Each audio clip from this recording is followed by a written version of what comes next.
Hello guys, আমরা এখন যেখানে আছি সেই জায়গাটা তোমরা যদি দেখো পুরো পুরোনো দিনের কথা সব মনে পড়ে যাবে।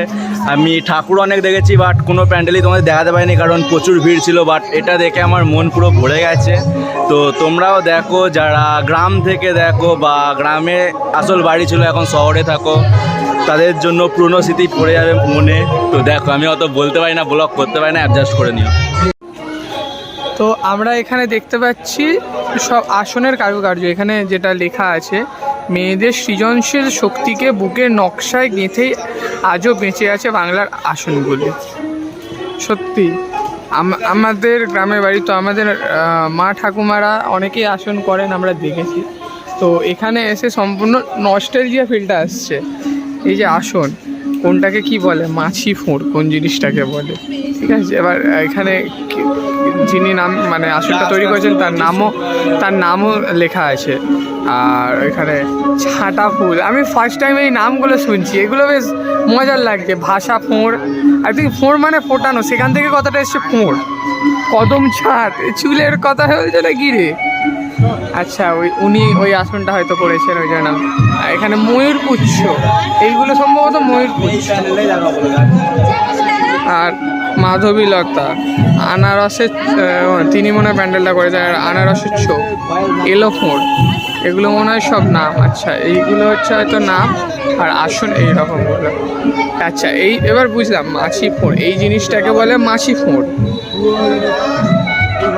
এই যে এই সেলাইয়ের কাজটাকে এলোফোঁড় হচ্ছে, এই জিনিসটাকে বলে এলোফোঁড়। আর আনারসের চোখ যেটা আছে, আনারসের চোখ হচ্ছে এই জিনিসটাকে, আনারসের চোখ আনারসের মতো একটা দেখাচ্ছে বলে। ইন্টারেস্টিং। আর ভুলও হতে পারি আমি। আর এখানে লেখাটা যেরকম করেছে, বাংলার মুসলিম ধর্মান্তরকরণ ঘটল দ্বাদশ শতাব্দী থেকে। ধর্মান্তর করার ফলে বাংলার নারীদের ধর্ম হয়তো আলাদা ঠিকই, কিন্তু বাংলার ঐতিহ্য, লৌকিক সংস্কার আর তারা ভোলেনি। হিন্দু মেয়েদের আসনে উঠে আসতে লাগতো আরবি মিনাকারির মোটিভ।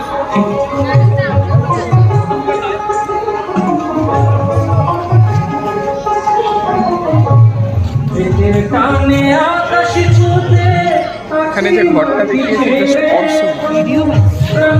মানে রিয়েল ঘর লাগে। অ্যাকচুয়ালি এটা রিয়েল ঘর না, বাট পুরো রিয়েল ঘরের মতোই লাগছে। ছাঁটা ফুল, এই জিনিসটাকে হয়তো ছাঁটা ফুল বলে। ভাষা ফোঁড়, এসব কী সব নাম। বর আসন, ধানের শীষ, বর আসন, ব্লেড প্রিন্ট। আচ্ছা, এটা ব্লেডের মতো বলে ব্লেড প্রিন্ট না।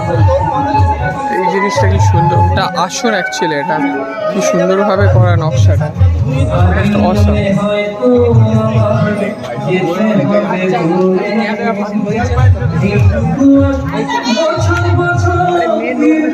এগুলো লেখাগুলো দেখাচ্ছি, পজ করে পড়ে নেবেন পড়ানোর।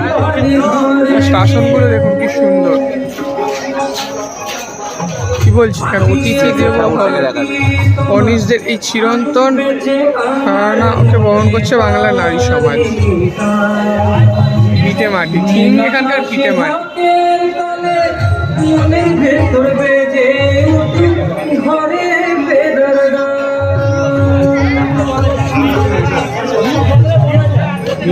আকাশে ঢাকে তলে মনের ভেতর বেজে ঘরে আছে বসাতে।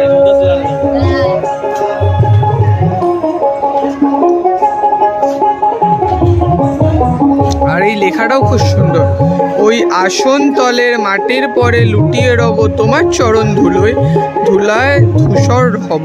বা ওই আসন তলের মাটির পরে লুটিয়ে রব তোমার চরণ ধুলায় ধূসর হব। বা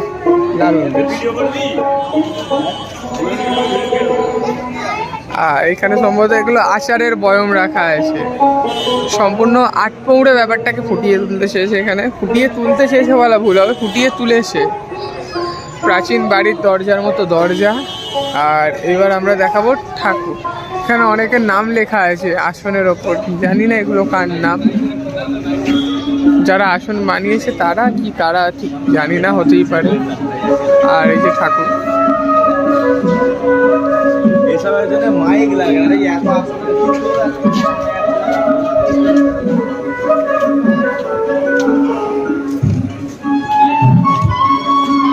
খুব সুন্দর করে সাজানো, ঠাকুরটাও খুব সুন্দর। নিচ থেকে তুলে পড়ে